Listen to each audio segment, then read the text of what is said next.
Hey guys, it's Brad. Welcome to Belluno. We're up equidistant from the Austrian and the Slovenian border in very northern Italy. We're north of Venice, we're north of Treviso, one of our favorite cities.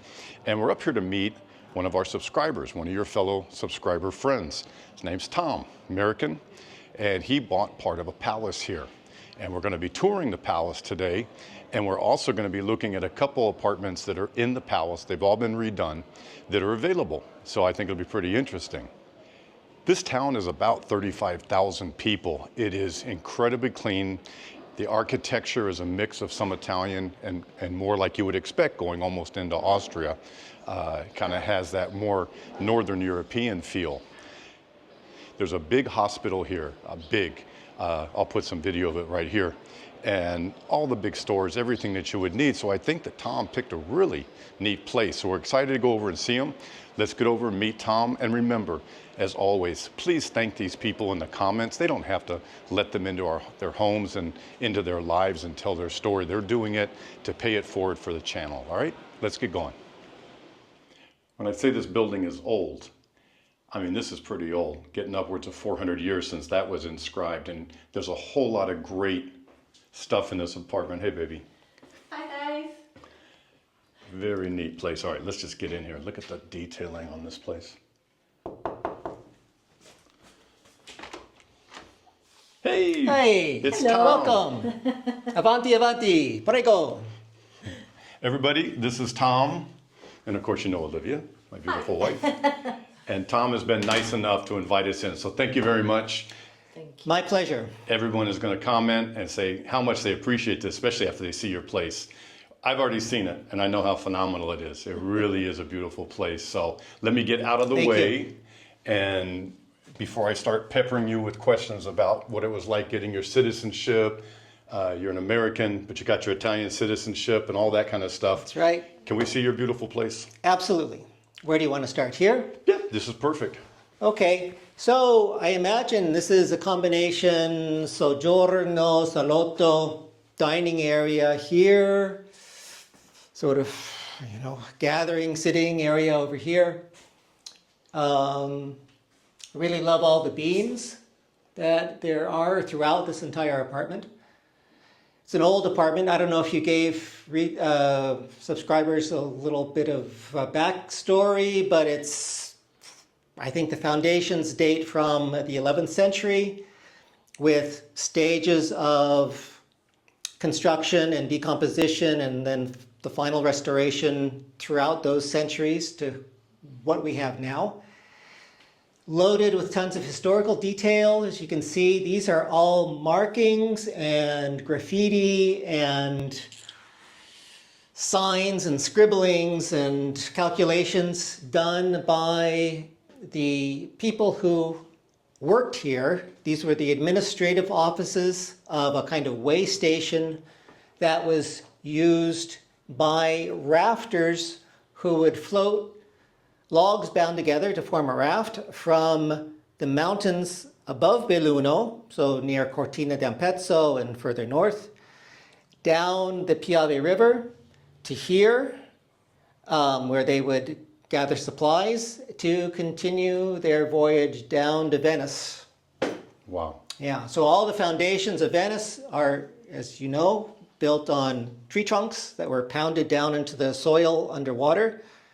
And all of those trunks came from the mountains here north of Venice. And I got to show people a close-up. We were just talking before we started filming that you can see dates in addition to calculations, because this was the administrative offices. Right. And I think they use this wall as a whiteboard.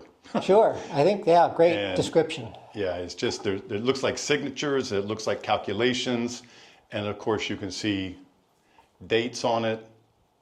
Yeah. Where else do you see that? That's beautiful. And then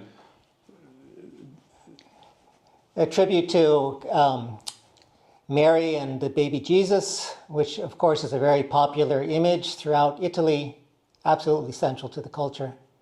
Somebody chose to do a nice little fresco depicting that. And these markings are all those of the families that would be stamped onto the logs, like branding a sheep, right? To sort of indicate that this log belongs to this particular family. wow. And if you look straight out the window, guys, the river is right here. Yeah. It's just over a wall. I'd have to go out to get And it can get as high as the top of that wall that you see in the background. Hey guys, some of the most interesting stories I get to tell on Brad's World are your stories. I love nothing more than traveling and meeting people and telling their stories about why they decided to rent and not buy, or why they decided to buy a renovation project and work for years putting it together.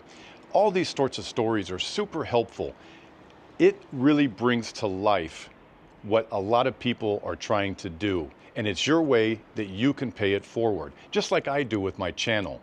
If you have a fun story that you're willing to tell, write me at bradsworld8@gmail.com, and I will travel pretty much anywhere in Italy to come interview you and put you on Brad's World so the rest of the world can see what it was really like moving here. A big flood in, I think, 1963. A dam broke in an area called the Vajont and swept through here and killed a lot of people and caused a lot of destruction. So that's a big part of the story of this place. Now, let's see this kitchen, because I especially like the direction you took on this. So when you got this place, it was you were the first person to live here after the renovation. Completely empty. And you, like many Italian homes, you have to do the kitchen yourself. That's right. So what did you do? Well, I hate fitted kitchens. So cabinets, upper cabinets, lower cabinets, essentially. And it takes, as you know, it takes a long time to get that done here in Italy. And I wanted something quick, and I wanted something that suited my aesthetic. And this all comes across as a very industrial place to me, and I like the industrial look. So these are all stainless steel pieces that I had made at a local restaurant supply store, and they did a really nice job, I thought. Very clean. With all the steel. And then all the other bits and pieces, it's all IKEA that I had delivered here. I didn't have a car, so I had to do this all just sort of online. And I installed all the lights myself. You have a background that's very similar to me. We both lived in the San Francisco Bay Area. Yep. Both went to the same college. Right. You for a master's, me for my undergraduate in international business. Yeah. And real estate. Yeah, real estate. So he has a lot of experience with taking care of properties, doing properties, and it shows in here. And it also shows that you're meticulous, I gotta say. And I enjoy the work. Good. That's important. Yeah, the great chef's kitchen. Beautiful.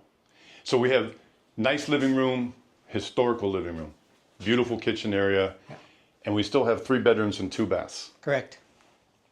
So here's kind of the middle-sized bedroom here. Do you want me to go inside? Or Yeah, sure. If you want to see, you can just come in, take a look. I turned it into sort of a guest room and my study. And I'm really fond of these canvas prints of paintings that fit the era and fit the theme of the place, and I like them all myself personally. And so that's been a really big part of the project. I have maybe 60 of these all throughout the apartment. And they're very reasonably priced, and I think they do a great job. Mm-hmm. And another thing I really liked about this apartment is everything was already done. You know, these beautiful doors were already installed. All of the finish on the walls and the trim and the preparation of the beams, it was already all done. I didn't have to do anything. And I was mentioning on the way in, when I was talking to Oli before you opened the front door, that they use really good materials. It's just evident. Well, they really respected the important history of the palazzo. I really like is the view outside of this sort of here. At nighttime, if all the lights are on, it's very suggestivo, as they say in Italian, very, very characteristic and charismatic. Has a kind of this look of Venice with these lights and the facades. Una domanda. Sì. Te parla italiano quasi fluentemente. Was that always the case? Or did you study before you moved here? No, well, when I went to get my master's degree at San Francisco State, I took Italian lessons. And then when I got my PhD, I took more Italian lessons at UCLA. So it's taken a while as far as studying goes, a lot of formal study, but you know, you don't really learn until you're actually here and you need to use Italian every day. Absolutely. And that's what, and you know, each region has its own peculiarities and dialects and accents and... They say dialects change in Italy every time you cross a bridge. I think that's probably pretty accurate. Bathroom? The smaller bathroom. Water heater on demand. Yeah, that's for heating and hot water. Were you able to give the images to the canvas company and have them made, or did they happen to have all these things? They have it. They have a big catalog online, and you select from what they have. Typically, unless it's your own personal photograph, they can't use a digital image that's found on the internet because it's not of sufficient quality. Ah. But you can ask them, and they're really good. They'll work with you. They'll track it down if they have to. They'll go to the museum itself and take a photo, I believe. Mm-hmm. Nice. Yeah. Okay. And the last bathroom. Last bathroom. Ah, and a tub. Interesting shaped tub, too. Yeah. Something different.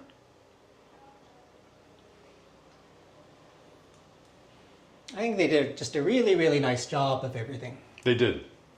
You have Absolutely. to accommodate these, you know, rock solid, very thick walls. This is all completely solid. How's your Wi-Fi between the walls? Problematic at times, but if I kind of leave the right doors open or I'm not too far away, I have no problem. We got a mesh system off of Amazon, and I think most people here have to use it just because it's impossible. Yeah. Well, I got more pointed questions for you, so let's go take a talk here in the living room. Absolutely.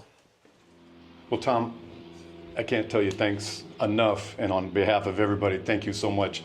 One of the more interesting property tours we have, just because of the historical stuff alone, plus the fact that how nice you put it together. So thank you so much for letting everybody in. Everybody wants to know, and if they are skipping through the video, they won't know, and then they'll say, well, how much was it?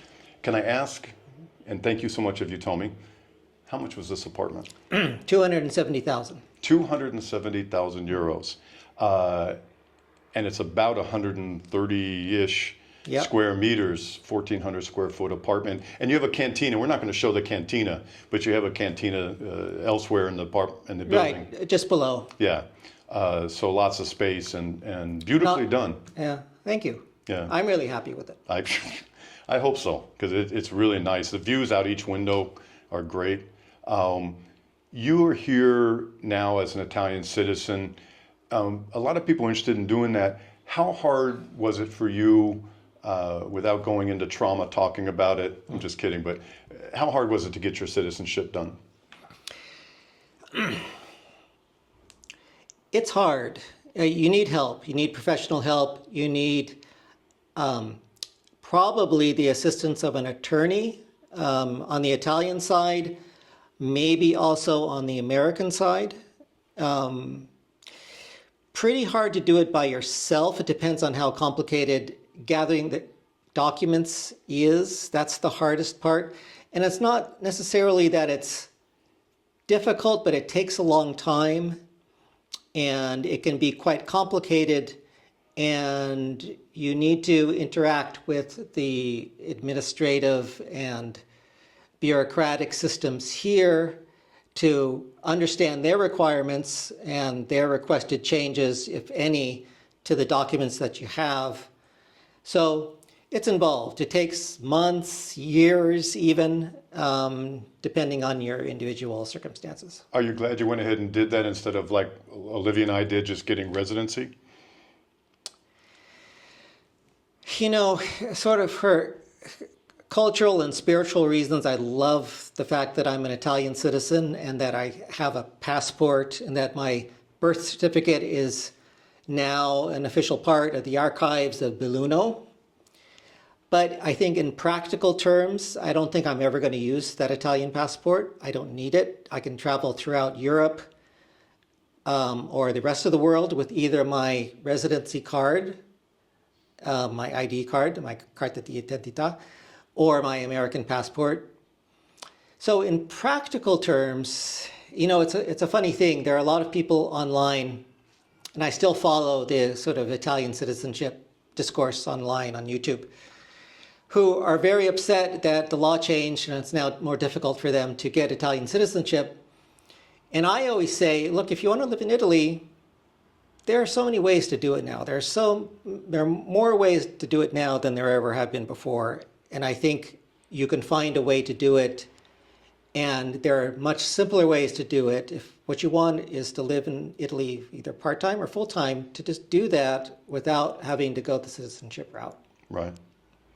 You told me that for a while after you retired, you were doing basically the 90-day shuffle, the Shenzhen shuffle they call it, or the 90-day bounce. Yeah, that's right. And I actually I don't even know if I told you this yet, I just launched a new website. It's just informational, there's no charge for it, 90-day visa bounce to help people, because Olivia and I can tell you, it's hard even just getting your residency and keeping your residency and going through all the gyrations that you have to do. And I think it's a good first stepping stone. But what was it like for you doing the bounce? It was a lot of fun. It's a big adventure. You can decide where to go. Can't decide when to go. That's already sort of determined, but you can decide where to go. And there are so many interesting places to go. And it's such an unintended benefit of making the big move from North America or Australia to the United States.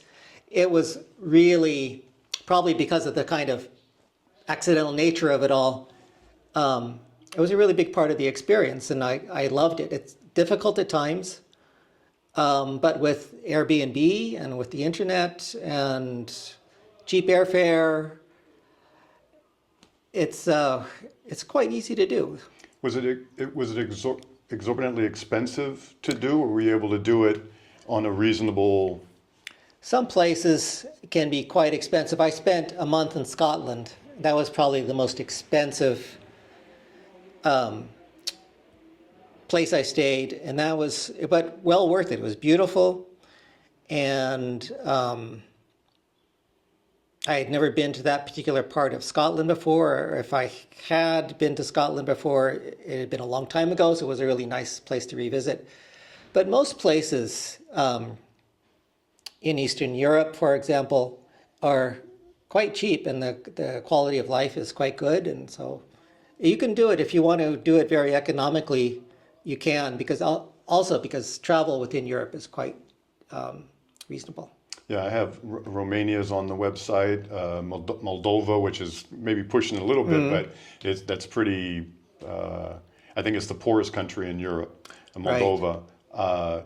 But there's lots of great places, Bosnia-Herzegovina and Montenegro, Albania, Kosovo, all sorts of neat places. So I'm glad you had such a great experience. And then while you were on that trip, that's how you discovered this area, correct? Partly?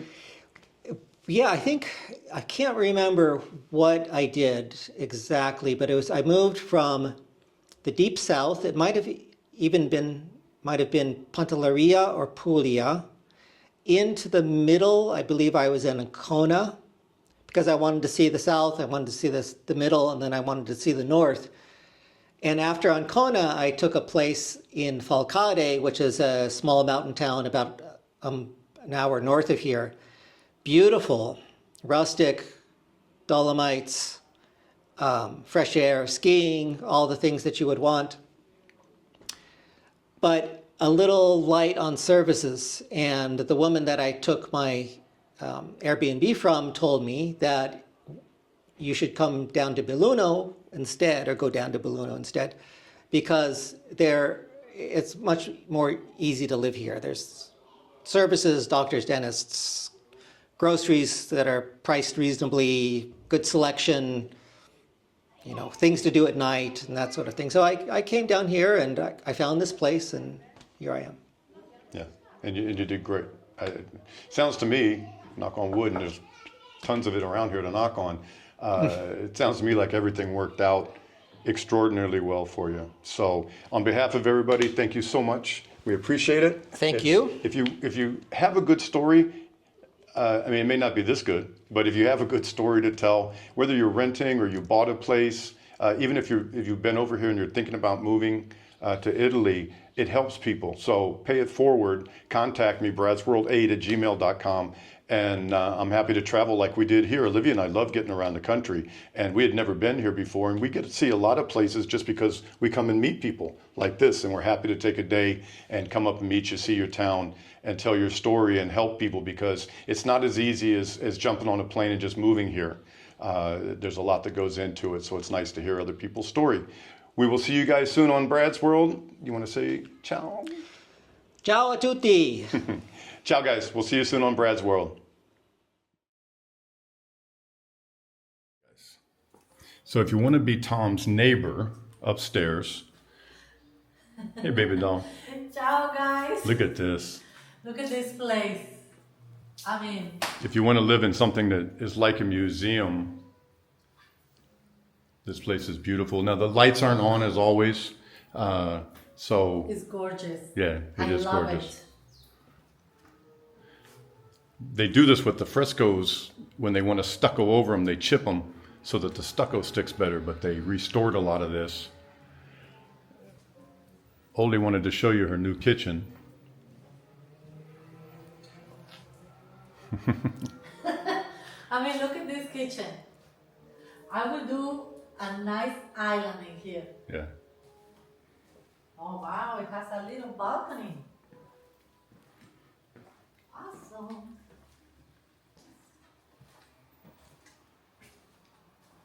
Yeah, it's gigantic. Yeah. And it goes on and on, guys. There's 4 bedrooms, more quanti bagni, 3 bathrooms, office. The asking price is $650,000, but it is probably twice as big as the one we just toured with Tom. So yeah. So this is another one. Yeah, and another bathroom in through there. We don't have to get into the nuts and bolts of this place, but I just wanted to show you how nice it is. And I want to take you out this one window.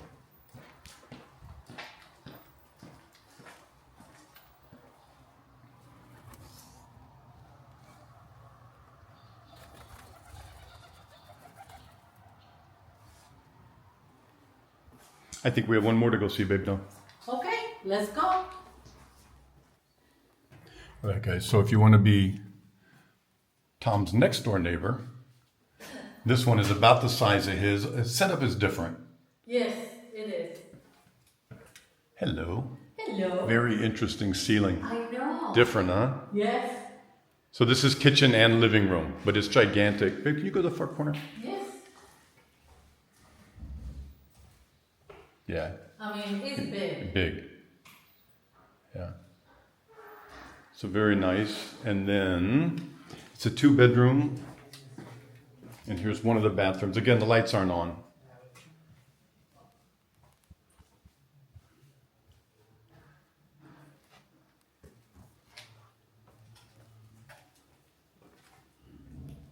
the bedrooms. Interesting wall treatment they did way back when.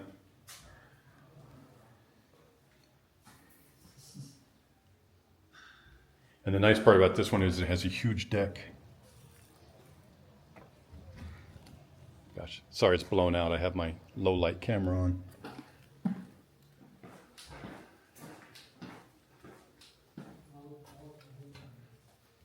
A much smaller bedroom, but nice. Yeah. Opens up. And another bathroom.